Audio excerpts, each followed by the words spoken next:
In the summer of 2024, a man named Daniel Whitmore received a message from someone he hadn't spoken to in months, his estranged wife, Alyssa. The text was simple: "Can we talk? I think it's time to fix things." For Daniel, those words meant hope. After a painful separation and months of silence, maybe, just maybe, there was a chance to start again.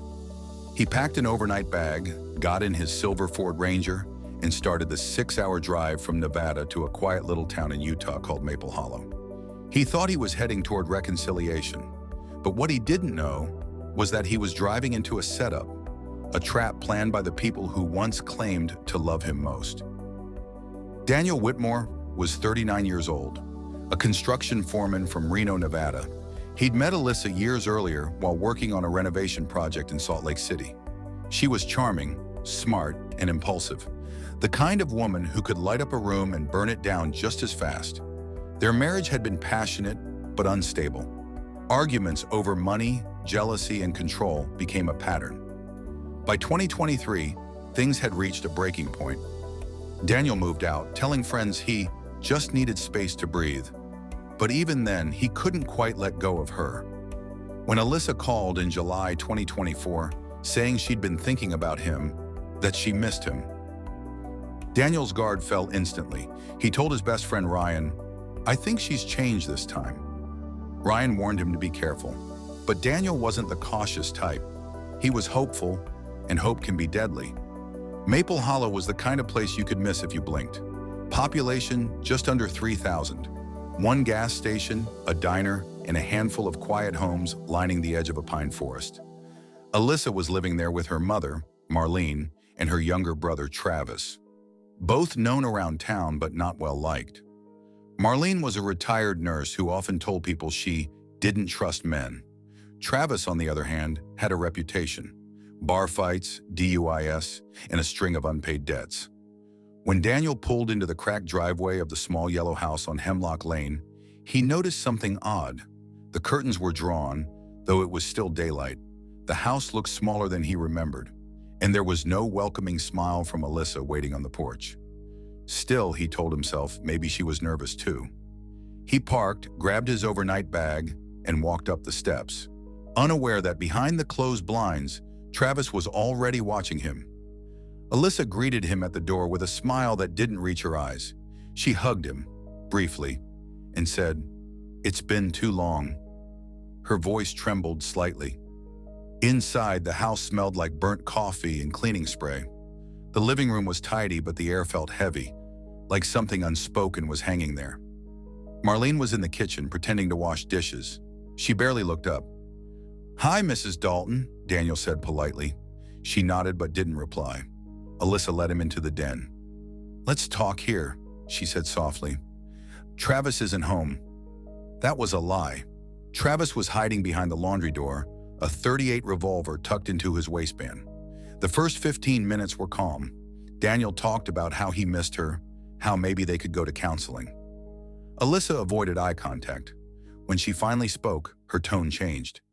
"You hurt me, Daniel," she said. "You left me with nothing." Daniel frowned. "I didn't leave you with nothing. I paid the rent, the car, everything." Her voice rose. "You left me. You don't get to act like the victim now." Marlene stepped out of the kitchen. "Maybe it's time he understood what he's done," she said coldly. Daniel's stomach dropped. "What's going on here?" That's when he heard the creak behind him. Travis stepping out of the hallway, gun in hand. What happened next was fast, chaotic, and brutal. Daniel raised his hands. "Travis, don't! What are you doing?" Alyssa screamed, "Stop!" but didn't move. Travis shouted something unintelligible, anger bubbling out like acid, and fired. One shot, then another. Neighbors later told police they heard 3 loud pops and a woman yelling, "What did you do?" Daniel fell to the floor, gasping. Blood spread quickly across the carpet. As he lay there, Alyssa knelt beside him, whispering through tears, "I'm sorry. I didn't think he'd actually do it." But it was too late. Daniel Whitmore was gone before the ambulance ever arrived. Instead of calling 911 immediately, Alyssa and Marlene panicked. Travis fled the house in his truck, throwing the gun into a nearby creek. Marlene told Alyssa to get the story straight, that Daniel came to the house angry, that he attacked her, and that Travis shot him in defense. But when they finally called the police, the cracks in their story appeared almost instantly. For one, there were no signs of struggle, no overturned furniture, no defensive wounds. And the text messages on Daniel's phone told a completely different story, one of reconciliation and peace, not confrontation. Detectives quickly grew suspicious. The more they asked, the more Alyssa's story unraveled. When the detectives processed the scene, they found something chilling. A note inside Travis's bedroom drawer. It read, "When he comes, we'll make sure he doesn't hurt her again." The handwriting matched Marlene's. Then came the digital evidence. Forensic techs recovered deleted texts from Alyssa's phone. Messages to Travis read, "He's coming Saturday. Don't do anything stupid.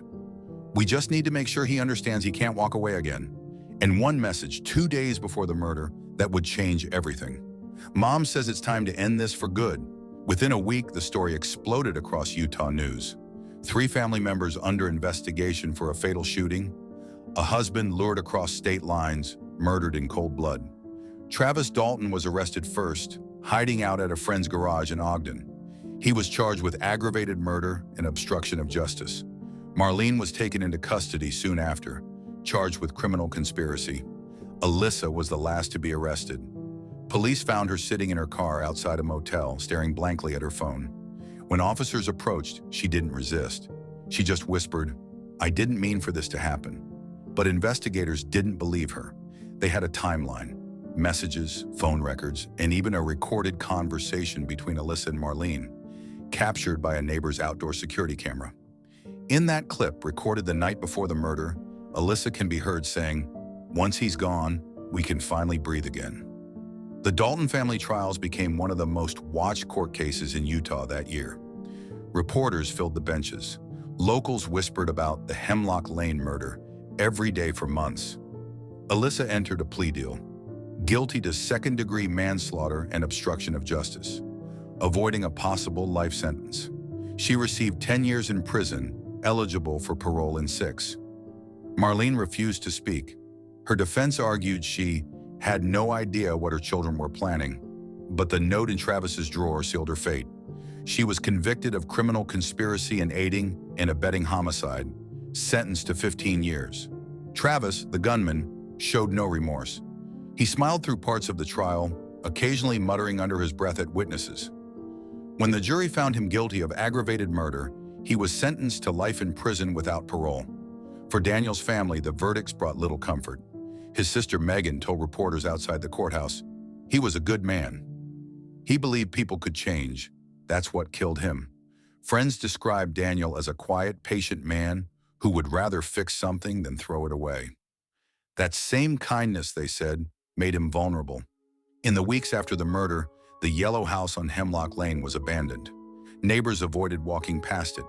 At night, they said, it still felt heavy, like the walls were holding on to the echoes of that day. A local realtor eventually listed it for sale, but no one wanted it. It sat empty, blinds drawn, grass overgrown, a silent monument to betrayal. As investigators continued to dig, more disturbing details emerged. Police discovered that Alyssa had recently taken out a $250,000 life insurance policy on Daniel. Despite being separated, she'd listed herself as the beneficiary. Financial records also showed that Marlene was in debt, over $40,000 in unpaid credit cards and medical bills. Detectives theorized the motive was part emotional, part financial. They wanted control, and they wanted money. It wasn't about passion, it was about opportunity. In one of her later interviews with detectives, Alyssa reportedly said, "I didn't think he'd actually come, but he did, because he still believed in her." The most chilling part of this case isn't just the act itself. It's how normal everything looked on the surface. In the days leading up to the murder, Alyssa had been posting photos online, pictures of her garden, her dog, and even a quote that read, "Healing starts when you forgive." Meanwhile, she was planning her husband's death. Detectives later said it was one of the most haunting examples of manipulation they'd ever seen, a smiling face online and a gun waiting behind the door.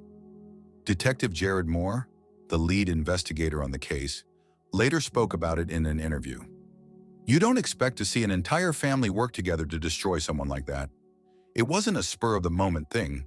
It was deliberate, organized, and cold. He paused and then added, "What stays with you is how much he trusted her. Even after everything, he trusted her enough to walk through that door.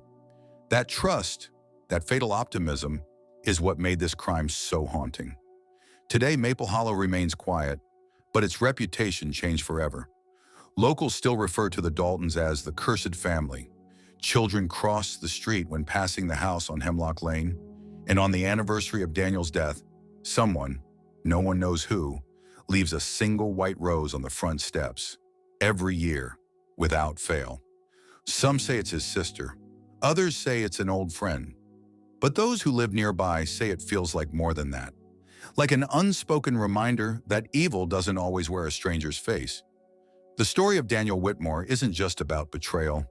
It's about how far manipulation can go when love turns toxic. Alyssa didn't pull the trigger, but she opened the door. Her mother didn't shoot, but she whispered the words that made it possible. And her brother wasn't protecting anyone. He was carrying out what they all silently agreed upon. It was a family bound by blood and broken by deceit. Daniel's family moved his remains back to Nevada, where he was buried beside his father. His gravestone reads, "He believed in second chances." He didn't know it would be his last. Alyssa remains in state prison, reportedly isolated after repeated conflicts with other inmates. Travis is serving life without parole in Draper, Utah. Marlene, now in her late 60s, spends her days in a correctional infirmary, mostly silent. But the story of Maple Hollow, the quiet trap on Hemlock Lane, continues to echo across the internet in true crime circles. Because deep down it asks the question no one wants to answer. How well do we really know the people we love? Daniel Whitmore's death wasn't just a murder. It was the final act of a long, poisonous relationship, one built on control, guilt, and deception. He drove across state lines believing he was walking toward forgiveness, but forgiveness wasn't waiting for him on Hemlock Lane. Only betrayal was